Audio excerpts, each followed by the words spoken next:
Voltamos a discutir homicídios, crimes no Brasil e a ação do Estado. Ministro, sobre esse episódio lá no Paraná, que resultou em 15 mortes dentro de uma van, mas, enfim, a Madeira não ficaria à disposição de um juiz?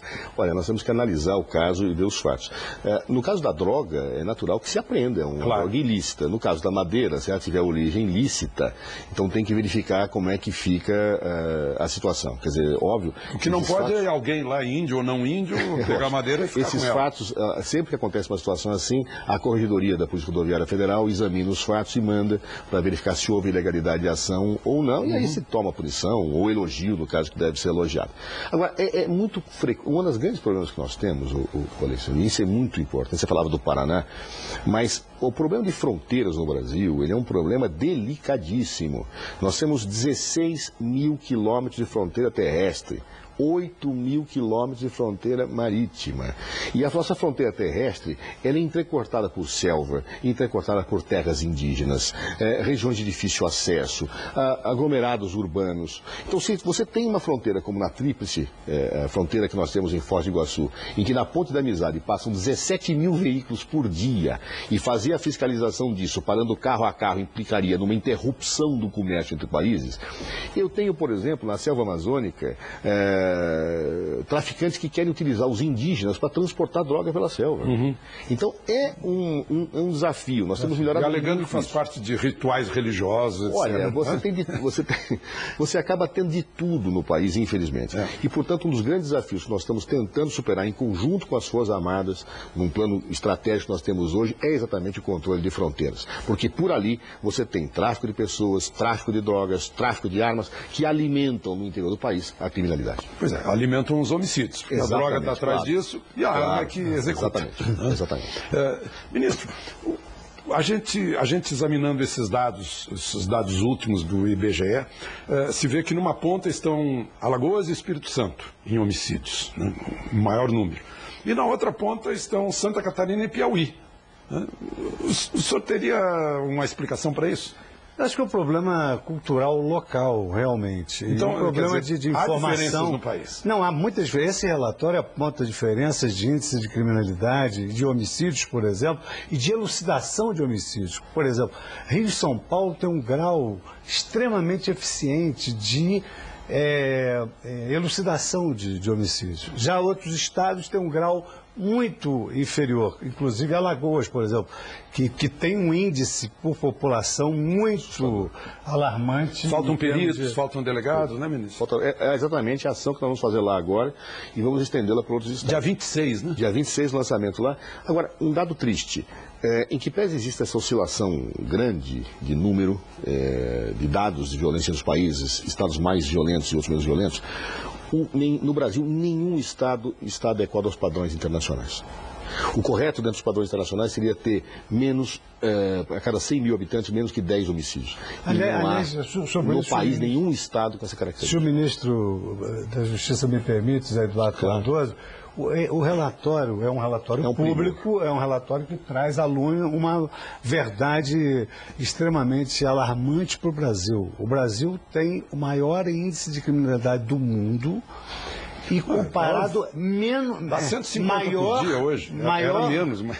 Agora, Alexandre, assim, maior do que a Índia, cuja população é 5 vezes maior do que a população brasileira. Então, o trabalho do Ministério da Justiça é um trabalho insano que precisa muitíssimo. Começar por essa fronteira. Começar do Poder Judiciário, da polícia. É preciso, como prega esse plano estratégico, tem que haver uma colaboração, um compartilhamento, reuniões periódicas, estratégias uniformes para que possamos vencer esse combate da criminalidade sem que haja o que o ministro da Justiça destacou, repasses de responsabilidade. Agora, uma outra coisa de padrão mundial é a cultura também, que a nossa é diferente.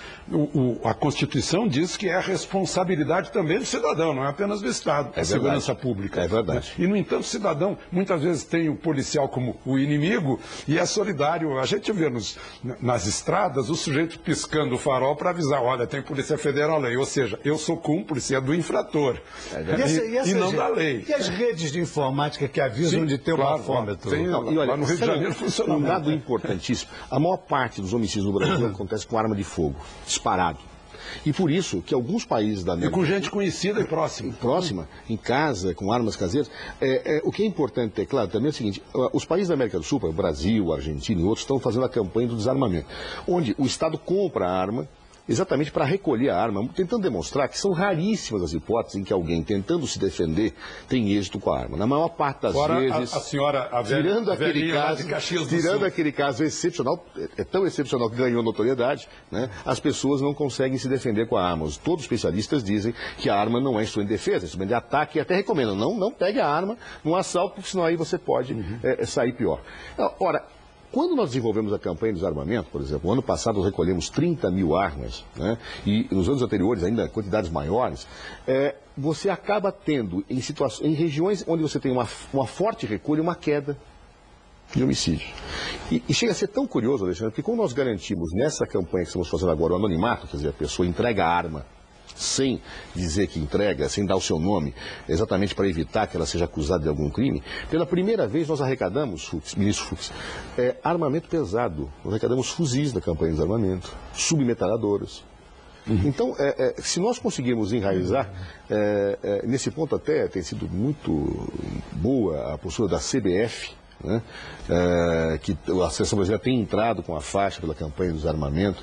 Conversamos com a ministra da Argentina, a Nilda Garré de Segurança, que também a Seleção Argentina, combinado conosco, vai entrar com a faixa. Se nós conseguirmos criar esta ambiência necessária de desarmamento da população, mostrar que a cultura da violência gera violência, eu acho que nós vamos estar, ao mesmo tempo, dando ao cidadão a responsabilidade dele ajudar o Estado nessa tarefa difícil, mas que é um desafio, que é a redução desses níveis de homicídio. Eu sinto falta também de coisas que nós tínhamos quando eu estava no curso primário, no grupo escolar. Sábado tinha a hora cívica, em que se ensinava que a gente tem que defender a lei. Né? Era tempo do Dutra, não era nem Getúlio, nem governo militar. Mas eu não sou do tempo do Dutra. Mas eu estudei no Colégio Pedro II, Moral e Cívica, depois surgiu a cadeira de estudo dos problemas brasileiros. Não se ingressava numa sala de aula sem cantar o hino à bandeira. Estava num livro do Afonso Arinos. O hino à bandeira, o hino nacional, esses valores precisam ser resgatados. Mas é a defesa da lei, a solidariedade com o agente da lei. Exatamente. Que está faltando um pouco no Brasil. Meu filho estava no Chile e estava meio perdido à noite e foi procurar um policial. O policial disse, não, entra no carro aqui que eu te levo para o hotel. É uma coisa assim, prestação de serviço. Aqui no Brasil ele teria medo de entrar no carro, né? Há uma responsabilidade de quem sofre essa aversão, né? Quer dizer, a população precisa acreditar mais também na polícia, e a polícia precisa fazer a sua parte para que ela possa gozar dessa credibilidade. E se o cidadão, para você conscientizasse e ajudasse a campanha de desarmamento, cairia muito o nível de mortes por arma de fogo e, portanto, de homicídios no país. Mas aí, ministro, uma coisa que depende do Estado, a segurança pública é mais dos Estados federados do que do governo federal, o número de delegados, de peritos, como é que vai se estimular os governos estaduais? Sabe o que eu acho? É necessário mudar uma cultura política. Infelizmente, quando você fala de segurança pública, muitas vezes nós, governantes, me permita socializar, nós pensamos nos dividendos políticos da nossa ação. Então eu compro um helicóptero, uma viatura, que em certos casos podem ser desfile de carros novos. Mas há casos, por exemplo, de helicópteros que o Estado não tem piloto para pilotar. Tá certo? Então eu faço efeito demonstração. Tivemos caso em Goiás. E eu não tenho lógica. Agora, perícia não dá resultado eleitoral. Eu montar um laboratório. Mas é fundamental. Mas dá resultado na investigação e na consequência. Se existe, eu pela minha experiência como promotor de justiça de apoio no início da carreira como juiz criminal, posso, sem qualquer dúvida, afirmar que a perícia é fundamental. Chamada polícia científica. Normalmente a perícia chega muito depois do crime. Não tem estrutura material para fazer uma perícia necessária para elucidar os vestígios do delito. Agora, o plano, a bem da verdade, ele estimula dos resultados. Ele estimula e não se dá valor a uma classe muito importante dos peritos, que é o papiloscopista. Que é um papel importantíssimo. Importantíssimo na elucidação. E aí, apenas para arrematar... Só para encerrar, ministro, o nosso tempo está se encerrando rapidamente. Nós mudamos essa mentalidade da vitrine da ação de segurança pública e criamos ações estruturantes, ou o nosso dinheiro continuar sendo jogado pela janela quando se faz esses investimentos na área.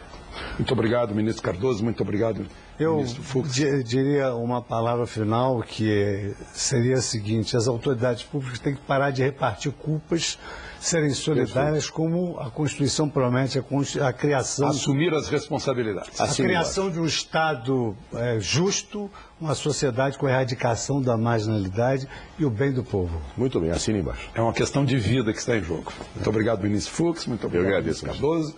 Nós voltamos na próxima semana com outro tema de interesse nacional. De Brasília, Alexandre Garcia.